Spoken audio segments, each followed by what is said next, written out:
When discussing financial secrecy and the intrigue that inevitably comes along with it, very few revelations have been as explosive as the Panama Papers. The leak of more than 11 million documents back in 2016 illuminated a hidden world where incredible wealth and financial impropriety went hand in hand. It was a stark exposure of old money and the power structures that have allowed these shadowy figures to flourish. With the shocking exposé came questions aplenty. Could the exposure of such nonchalant financial irregularities really inspire change, transparency, and accountability? Today, we delve into the Panama Papers and their intricate connections to private banking for old money institutions. But before we proceed, let's clarify what private banking truly entails. In the world of high finance, private banking is the realm of utmost discretion, catering primarily to high net worth individuals, many of whom hail from venerable old money families. Here, the cornerstone is personalized financial expertise offered by institutions that assign dedicated relationship managers or wealth advisors to provide tailored financial guidance. These are seasoned experts trusted for their deep understanding of their clients' unique economic landscapes. Private banking extends beyond personalized service, encompassing custom investment solutions, streamlined wealth management and transfers, meticulous estate planning, and exclusive investment opportunities that remain beyond the reach of the general public. It is within these intricacies that the allure of private banking for old money truly lies. However, the true allure of private banking services lies in their unwavering commitment to confidentiality and privacy. The financial institutions providing these services take immense pride in their ability to shield their clients' wealth from the prying eyes of the public, a quality highly esteemed by those hailing from old money backgrounds. One place that has traditionally held a special place in the hearts of old money elites is none other than Panama. The reasons for this preference are multifaceted, but ultimately boil down to Panama's combination of favorable regulations, rigorous banking secrecy, and surprising political stability, even after the tumultuous Noriega era. Notably, Panama's adoption of the US dollar as its official currency further sweetens the deal for the ultra-wealthy. Situated strategically in Central America, Panama is a literal and metaphorical bridge between North and South America. When you factor in its policy of not taxing offshore income and assets, you begin to appreciate the full scope of its allure.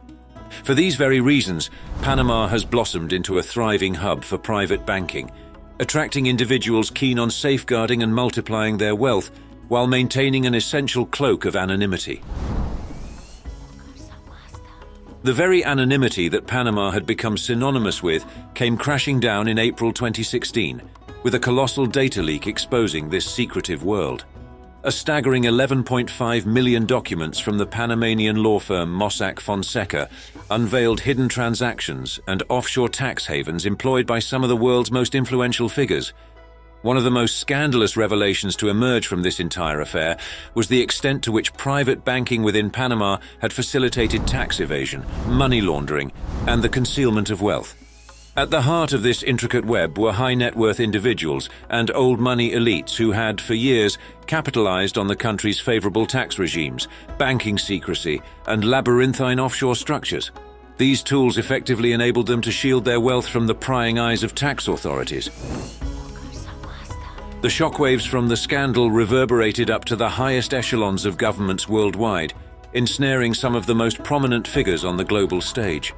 Among them, the former British Prime Minister David Cameron faced intense scrutiny as his family's businesses in the British Virgin Islands came under the microscope.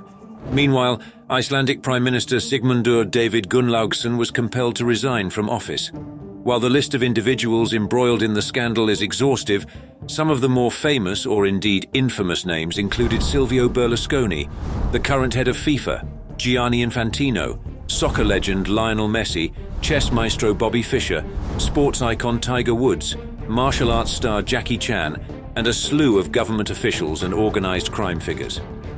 The reason behind the entanglement of so many of the world's elites in this complex scandal was the unparalleled level of secrecy and anonymity it offered. The private financial details of clients remained fiercely guarded, and Panama's notorious resistance to cooperation with foreign tax authorities was an undeniable magnet for old money families seeking to protect their wealth from prying eyes. Panamanian banks offer a clandestine toolkit that includes what are known as bearer shares and nominee directors. Bearer shares grant ownership of a company without the requirement for recorded ownership, while nominee directors act as proxies for clients, adding another layer of secrecy to each transaction. These banking institutions have honed their expertise in crafting intricate offshore structures involving multiple companies scattered across different jurisdictions. This complexity serves a dual purpose. It ensures secrecy and baffles anyone attempting to scrutinize these transactions. Unsurprisingly, the challenges associated with uncovering these activities are myriad. Panama's covert banking sector and formidable legal barriers have stymied even the most advanced countries' efforts to grasp the extent of private banking within the nation fully. Moreover, it's challenging to untangle the web of ownership when no one truly knows who owns what, rendering the tracing of illicit financial flows and tax evasion an incredibly formidable endeavor.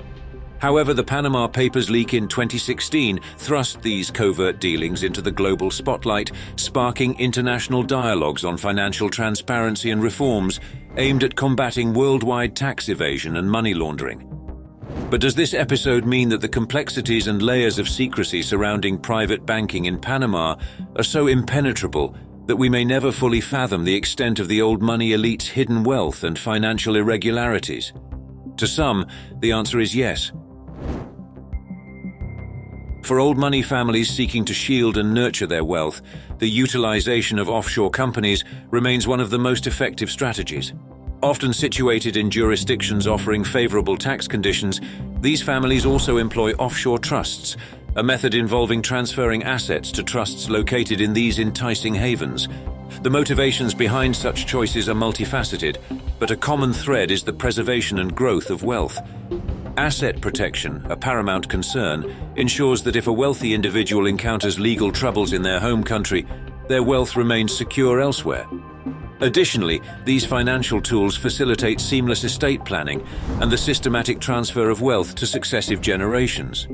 While the advantages of utilizing offshore companies and trusts are numerous, they have their drawbacks.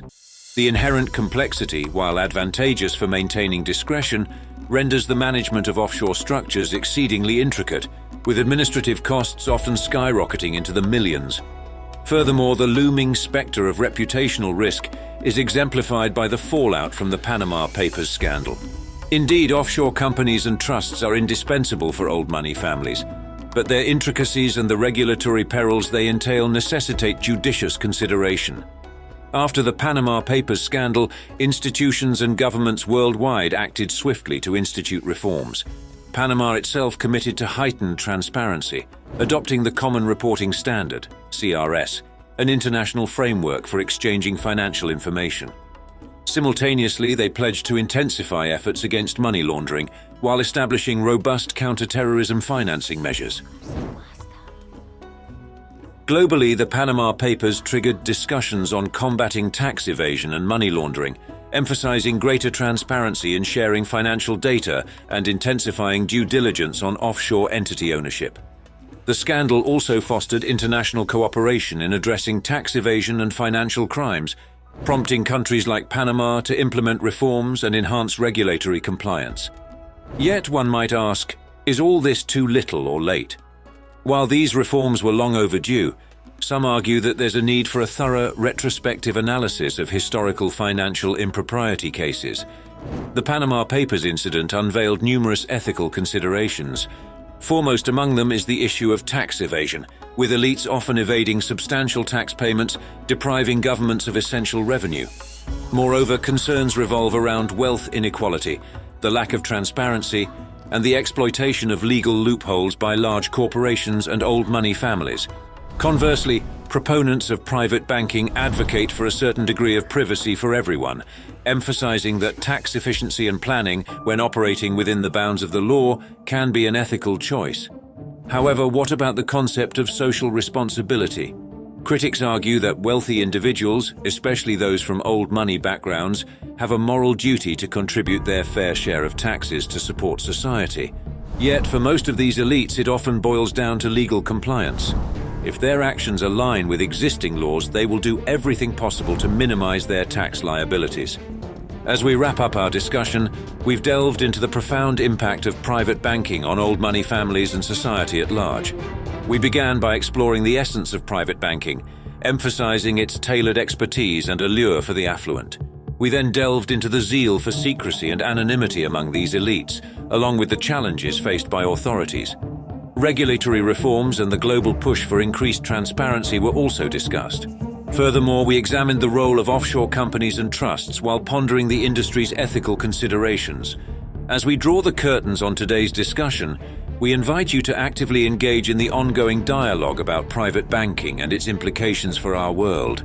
Share your thoughts and perspectives, enriching the conversation with your insights into these intricate and pressing matters.